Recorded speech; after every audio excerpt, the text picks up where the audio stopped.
Tabbas rayuwa ba ta ci gaba idan babu ilimi.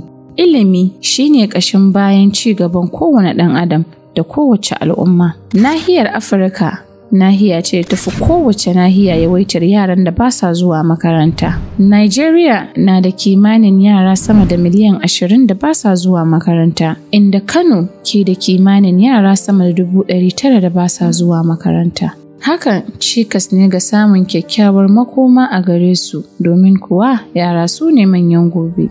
Kano tana bacci gari!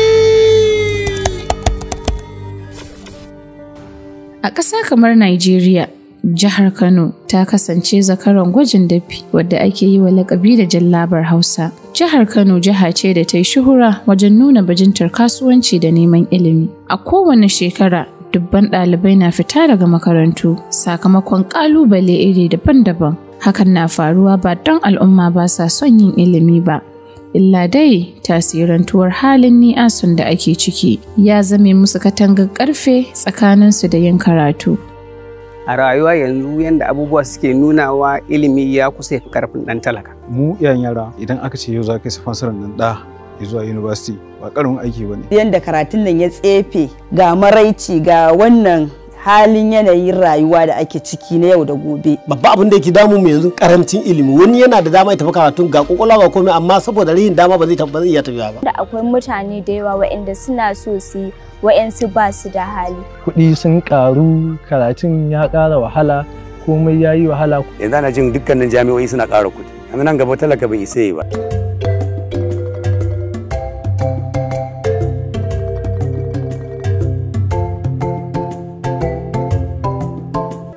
Kaso mafi rinjaye na waɗannan ɗalibai sun kasance suna fama da buƙatun yau da gobe. Hauhawa da tsadar kuɗin makaranta da yawaitar tafiya yajin aiki da ƙungiyoyin malamai a matakai daban-daban ke yi sun ƙara karya gwiwar galibin iyayen yaran da ma ɗalibai da ke kokawar neman ci gaba mai ɗorewa. A don haka ne, Honorable Malam Sha'aban Ibrahim Sharaɗa, wanda yake haifaffen jihar Kano, a ƙudurinsa na samar da ci gaba ga jihar Kano da kewayenta, da kuma rage raɗaɗi ga galibin iyayen da suka riga suka binne mafarkansu na ganin cewa yaransu sun samu ingantaccen ilimi. Ai zancen ma ka faɗi farin cikin da mutum ma yake ciki da wannan. A ce gashi Allah ya ba ɗanka karatu za a yi shi fure a kyauta. Ai me yafi wannan farin ciki? Sai gashi a cikin gidana a cikin ɗakina an zo an ce yarinya ta an biya mata kuɗin wannan karatu da muka daɗe muna son a yi shi. Sai aka zo aka ce wani bawan Allah mai kishin Kano, mai kishin talakawan Kano, wanda aka ce yaran ka zai je ya yi karatu a university kyauta. Mai girma Sha'aban Sharaɗa ya ɗauke mana rukuni na rayuwa domin san matsayin admission a ƙasa da kuma wato ainihin kuɗin registration na karatu tunda muna cikin wannan yanayin.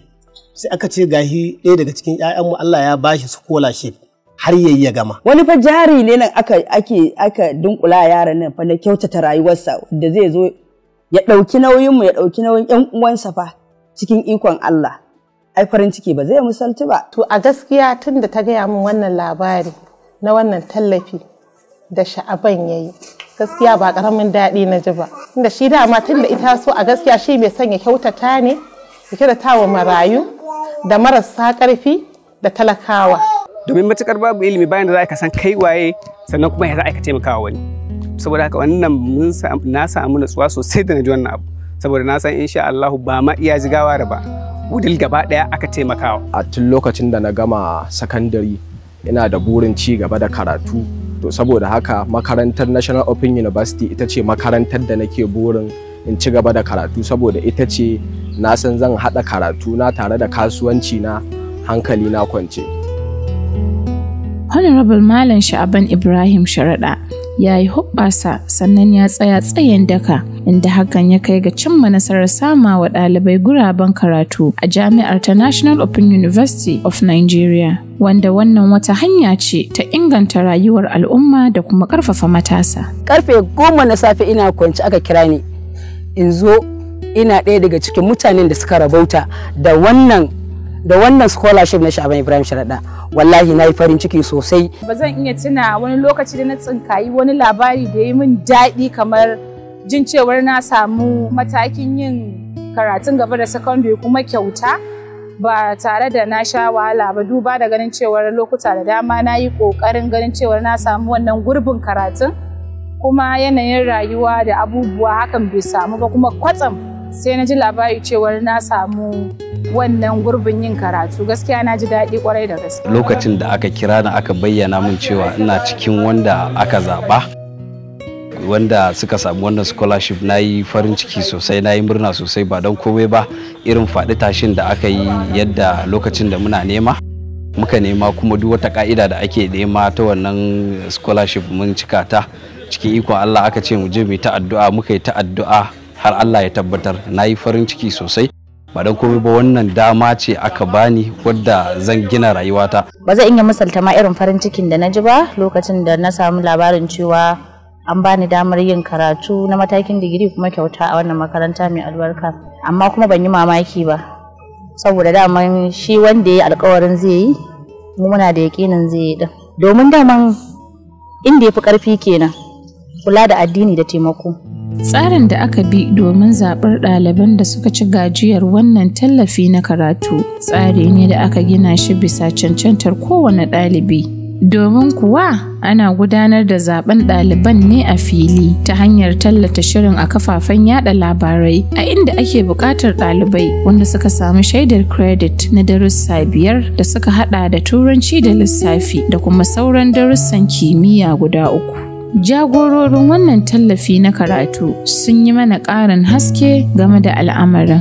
Ina wa wannan sababbin ɗalibai namu da Honorable Sha'ban Ibrahim Sharaɗa ya ɗauki ɗawainiyarsu barka da zuwa cikin wannan tsari namu na Open and Distance Learning.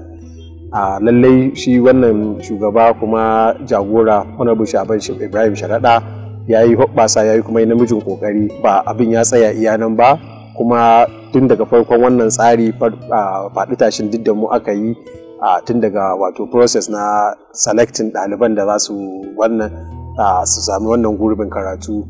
Mun san duka abin da aka yi, kuma abin da yake zuwa mana shine cewar yanzu aka fara abin ɗorawa za a yi insha Allahu.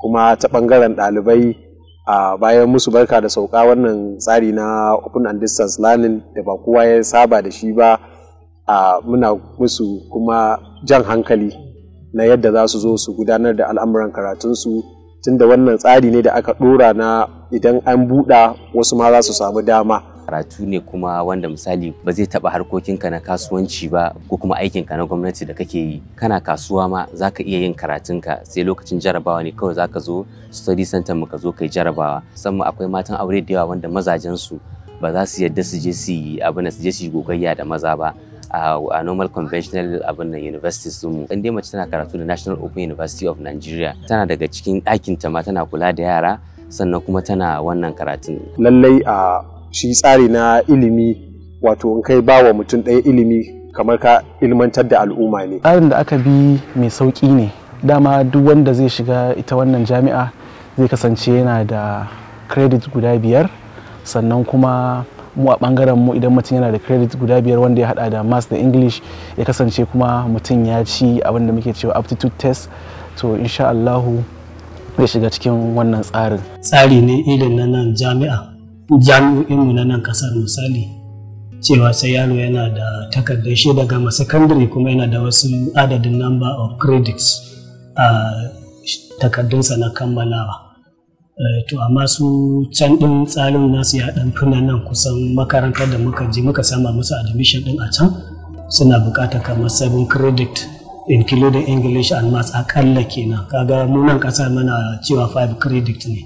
Dalilin da ya saka kuma aka zaɓi ɓangaren harkar ilimi bai wuce muhimmin tashi, kamar yadda watakila in ɗan baka ɗan wani takaitaccen labari zaka san cewar shi Honorable Sha'ban Ibrahim Sharaɗa yana ba wa ɓangaren ilimi muhimmanci. Shi ne abin da ka ba yaro zai zamana ya tafiyar da rayuwarsa yadda ya kamata. Shi ne kusan abin da ake cewa yana zai fitar da yaro daga talauci. Kusan ilimi kusan shine dai komai, ya fi kusan abinci ma za a ce, ya fi kusan duk abin da kake tunanin ka ba mutum ilimi ana sa ran nan gaba zai maganta wa kansa komai, zai tafiya da rayuwarsa cikin daɗi insha Allah. Na gani ta kafofin yada zumunta cewa mai girma excellency Sha'aban Ibrahim Sharaɗa zai yi scholarship. Na ta bibiyar page ɗin da na ga wannan rahoton, amma kuma akwai jarabawa da za a yi na application, idan Allah ya sa ina da rabo na samu to insha Allah zan. Lokacin da muka zo aka yi wannan exam aka yi samu muka yi applying, Allah kuma ya sa muna da rabo muka samu. Cikin raha sai yake ce min dakta kakka damu za a yi.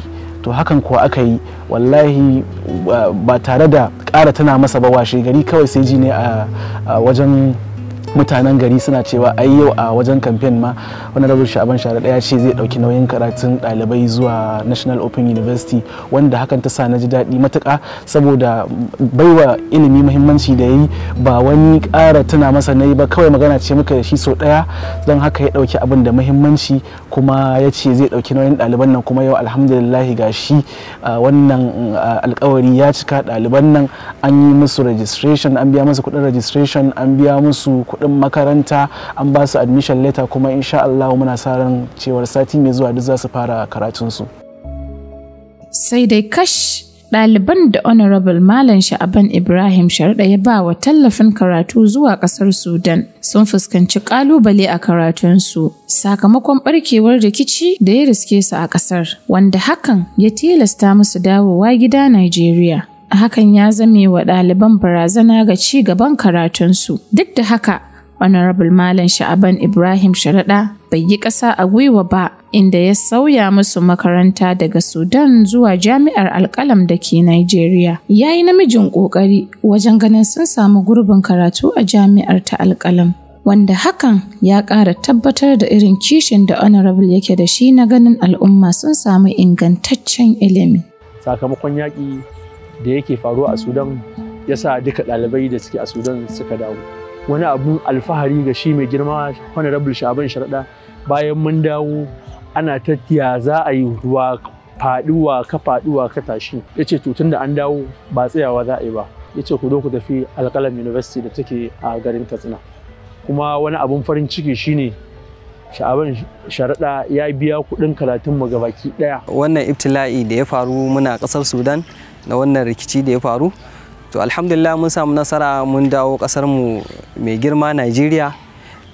Duk da haka Sha'aban Ibrahim Sharaɗa Allah ya saka masa alkhairi, bai yi ƙasa a gwiwa ba wajen cimma gacin abin da ya nawaita. Amana mun baro Sudan bai ban mu zuba ba, bai ce a jira sai gari ya normal a can a koma ba, a'a duk da wannan abu yake na ajihunsa, abu ne ba giran ba, saboda zai taimaki al'umma da san ranya za a yi gina matasa. Ina zaton yaran nan ba su sati biyu da dawowa ba ga baki ɗayansu. Shi da kansa kafin ma a nuna a bijiro da buƙatar ya za a yi da su karasa karatunsu a nan, shi da kansa ba tare da na sani ba ma yana ta tuntuɓen da zai yi. Ba a yi sati biyu ba mun magana ya ce suna magana da ita Alƙalam University na ji mu sake tattaunawa da su, to kaga sai dai a yi godiya gaskiya. Ya san dama ciwon abin ne, ana barewa ba ta yin gudu dan ta yi rarrafe. Shi sa ɗaya daga cikin magabata yake cewa man arada duniya fa alaihi bil ilm wa man arada al akhirah fa alaihi bil ilm wa man aradahuma ma'an fa alaihi bil ilm. Na duk wanda yake son duniya ya ilimi, duk wanda yake son lahira ma sai ya yi ilimi, sai shi wanda yake son su tare to sai ya yi ilimi. Alƙaluma da suka gabata sun nuna cewa rashin ilimi na da alaƙa da yawaitar rashin ayyukan yi, safarar miyagun ƙwayoyi, daba, sace-sace da kuma yawaitar aikata miyagun laifuka. La'akari da hakan ya sa wannan nagartaccen bawan Allah ya zage dantse don samarwa da yara 'yanci da damar shiga makaranta. Hukuncin Allah abu ne da babu mai iya ja da shi. Dogaro ga Allah da kuma jajircewar Honorable Malam Sha'aban Ibrahim Sharaɗa da irin ƙwazonsa sun sa gwamnatin tarayyar Najeriya ta naɗa shi babban sakataren kwamitin kula da almajirai da yaran da ba sa zuwa makaranta, wanda yin hakan zai taimaka wajen magance matsalolin da suka addabi al'umma. Wannan ma'aikata da aka bashi da farko da izinin Allah da girman Allah, muna kyakkyawan zaton Najeriya za ta canza.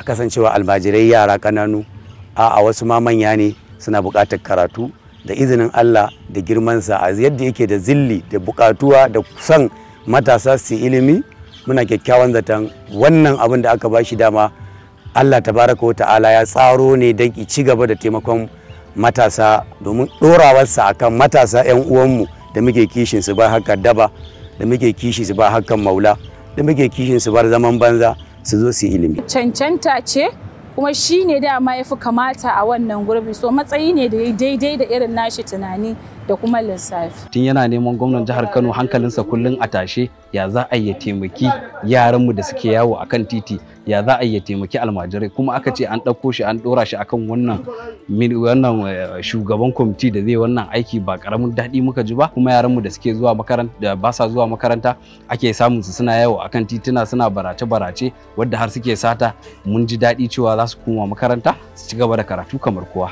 A wannan rayuwar duk wanda zai zo ya ce zo kai karatu kawai so yake gina ka, saboda wannan yanayin ba wani abu da ya wuce karatu. Duk inda ka je haka za a ce je kai karatu, je kai karatu. Shi abin ya ɗauko mu bai san mu bai san iyayenmu ba, ya ɗauko mu ya ce zai mai da mu mutane. Yana da tausayi kuma yana da taimako, sannan kuma yana da ilimi, yana kuma son taimakawa harkar ilimi. Sai kuma gashi Allah ya taimaki su wa'annan ɗalibai da kuma almajirai da ake cewa Allah ya kawo musu mutumin da zai zame musu kamar masharin hawaye a cikin al'amuransu ta tsangayoyi. Malami ne ko in ce ɗalibi ne ko in ce ya taso ne daga gida na ilimi. Shi kuma duk wanda ya san ilimi kamar yadda Bahaushe yake cewa dillalin wada shi ne san kuɗin jariri. To kaga kenan ƙwarya aka ajiye a gurbinta. Shi a gidan karatu ya taso, a gidan malamai ya taso, mahaifinsa ma alaramma ne, yana da tsangaya, so don haka abu ne wanda shi ya taso ya ga ana yi. So don haka ina da yaƙinin cewar almajirai da kuma waɗanda ba sa zuwa makaranta za su samu gata. Yanzu gashi nan misali ɗaliban da ya biya wa ya kai su Sudan da ba su samu damar ƙarasawa a can ba, ya dawo da su Najeriya, ya samu makarantar Alƙalam University, su ma aka biya musu kuɗi sama da miliyan 50 don mun su ƙarasa. To wannan kuma duk yana yi ne da aljihunsa. To ya ga yanzu an bashi wata hukuma wanda zai rika samun tallafi daga gwamnatin tarayya da kuma international donors za su kawo nasu tallafin, za a yi wa waɗannan ɗalibai da kuma marasa galihu gata. Insha Allah muna yi musu kyakkyawan zato zai taimaki 'ya'yan talakawa da almajirai, musamman ma 'ya'yan talakawa da almajirai na jihar Kano, wadda ita ce tushensa, ita ce tushenmu gaba ɗaya. Muna masa kyakkyawan zato, wallahi ilimi zai yawaita, zai bunƙasa a wannan society namu, musamman ma jihar Kano. Tabbas ƙoƙarin Honorable Malam Sha'aban Ibrahim Sharaɗa na bayar da tallafin karatu abin a yaba ne, kuma shakka babu tausayi da jajircewarsa ga hidimta wa al'umma abu ne bayyananne. Tasirin scholarship a jihar Kano da Allah ya sa duk jagorori irin Sha'aban Sharaɗa ne, to da matasa an yi ilimi kuma ƙasa da ta ci gaba. Dududu 2014 yanzu ba kowa bane shi, ba wanda ya sai shi, amma cikin iko Allah bayan an yi zaɓe ya samu dama ya je ya ta faɗi tashi akan talakawa su suka nuna shi har suka ba shi sha'awar cewa ya zo ya takarar majalisa mana.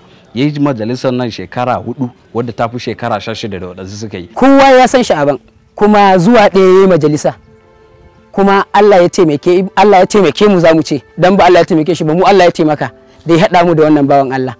Alhamdulillah, wannan kuma goyon baya da mutane suka bashi, wallahi abin da yi ne yake bibiyansa, abin da yake bibiyansa. To da farko ba ma Sha'aban ba wanda imin sanadiyya na cewa jiye ka gurin ma har yanzu ba na iya mantawa da shi. Domin abu ne kake kwaɗayinsa sai kuma gashi an ce maka gashi ya zo fili, to kaga kenan in banda godiya ga Ubangiji Subhanahu wataala da kuma godiya ga wanda ya ɗau wannan nauyi, domin duk wanda ya maka wannan ashe ba karamin fikira ce da shi ba, ba karamin tunani ne da shi ba. Abin da zai baka mamaki da Sha'aban Sharaɗa, ƴaƴayensa ai yara ne, amma yau waɗanda suka balaga, waɗanda suke da damar yin ilimi suke so su yake taimaka. Kaga ma balle ga ci ai ɗansa ya kai shi America, ɗan shi ya kai shi Turai, ɗansa ya kai shi kaza, a duk ma ba su zo nan ba har yanzu Allah wasu suna firamare. Ba abin da zan ce wa Malam Sha'aban Sharaɗa sai dai Allah ya biya shi. Honorable Sha'aban Ibrahim Sharaɗa mutum ne wanda yake da kishin al'ummarsa, sannan yana so ya ga cewa al'ummar shi sun yi karatu sosai, wanda ma karatu za ga ya empowering mutane ta bangare daban-daban, harkar kasuwanci da kuma irin ƙananan sana'o'in nan. Shi kokari yake duk inda za a yi abu na gaskiya. So Allah Ubangiji ya ci gaba da riko da hannunsa a wajen kokarin ganin an yi gaskiya a kowane lamari. Muna kyakkyawan zaton cewa zai ba da gudunmawa kuma za a ji daɗin wannan mukami nashi fiye da duk wanda za a dora. Dama shi ƙwararre ne kuma da yana da wannan zil din dama a mind ɗinsa cewa da Allah ya bashi gwamnati wannan dama is automatic. Allah kuma cikin ikonsa su kansu magabata da suka bashi wannan dama sun san aniyarsa ta ci gaba, shi sa har Allah ya kaddara aka bashi wannan matsayi wanda ba karamin ci gaba ne ga mutanen Kano, ga mutanen Najeriya gaba ɗaya. Muna masa fatan Allah Ubangiji ya ci gaba da riko da hannayensa, Allah Ubangiji ya ƙara ya ƙara bashi ƙarfin gwiwar da zai ci gaba da yin waɗannan abubuwan alkhairi. Tabbas ya yi ƙoƙari 100% wajen ganin ya inganta rayuwarmu. Fatan mu Allah Ubangiji ya sa a mizani, Allah Ubangiji ya ji kan malam, Allah ya rahamshe shi, Allah ya sa aljanna ce makomarsa. Wannan aiki da ɗansa yake Sha'aban Sharaɗa don taimakawa al'umma, Allah Ubangiji shi ma ya sa a cikin mizaninsa. Wannan makami da aka bashi, Allah Ubangiji ya yi riƙo da hannunsa, Allah ya riƙo da hannunsa, Allah ya ci gaba da riƙo da hannunsa, Allah ya sa albarka a cikin rayuwarsa, Allah ba shi ikon sauke wannan nauyi da Allah ya ɗora masa. A ƙarshe dai al'umma sun bayyana farin cikinsu ga wannan tagomashi na alkhairi da ya same su. Kazalika sun yi jan hankali ga ɗalibai da ba su shawarwari don ganin an samu natijar abin. Ilimi abu ne da ya zama dole a rayuwar ɗan adam. To saboda haka ko ba a baka kyauta ba, mutum ya kamata a ce ya sa kuɗi ya je ya nemi ilimi. To kuma sai ga dama mutum ya same ta a kyauta. A karan kanshi aljihun shi ya ga ya cancanta ya ɗebi waɗanda ba su da ƙarfi, masu ƙananan ƙarfi a taimakawa domin su ma su zama wani abu a rayuwa. To duk wanda ya maka irin wannan halaccin, kai kuma halaccin da ya kamata kai wa kanka, don in ka yi kanka kaiwa baka rage shi da komai ba, kanka ka taimakawa, ka tsaya kai abin da ya dace domin kai ma ya zama kana daga cikin wanda ya taimaka ya raya, kuma za ku rayu ku raya wanda suka taso a ƙarƙashin ku. Karatu shine uwa shine uba, su tsaya su yi abin su za su mora.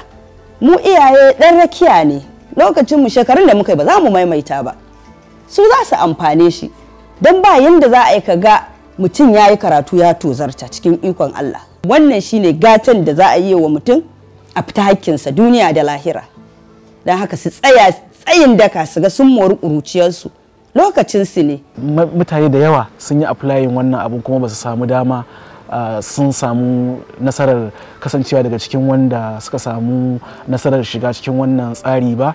To a cikin sama da mutum miliyan 20 a jihar Kano a ce ku ne waɗanda Allah ya ba dama, ina mai baku shawarar da ku daure ku mai da hankali, kuma wannan karatu mai sauki ne saboda baka buƙatar ka motsa daga kan gadonka ma, daga wayar ka da kwamfutar ka kawai zaka danna ka shiga ka ga abin da malamin ka yi kuma ka yi karatu.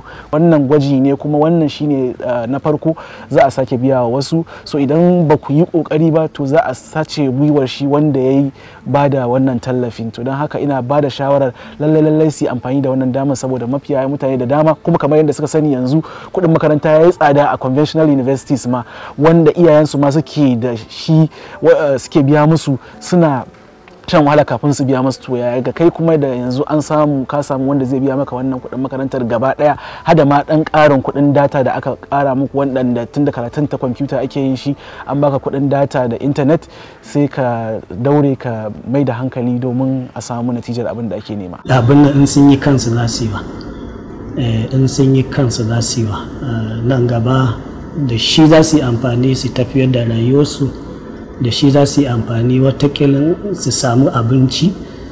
Su duk sanda aka ce ilimi to mutum kansa zai wa, kuma ba wanda zai masa sai shi. Iyakaci tallafin dai na kuɗi na waye shi ne za a iya wa mutum, amma ya zauna ɗin ya yi dole sai ya zauna ya da kansa, ba wanda zai zo ya zauna ya ma. So wannan shi ne na ga ya kamata su sa a ransu, dole sai sun dage, sai sun yi duk gatan mutum, duk kuɗin da za a kashe ma in bai so ya yi ba, bai dage ɗin ba, to ilimin ba zai samu ba. ko abin da iyayenka za su yi maka shi yake yi gaskiya, kuma ka san da abin da aka ce iyaye za su yi kaga babban abu ne.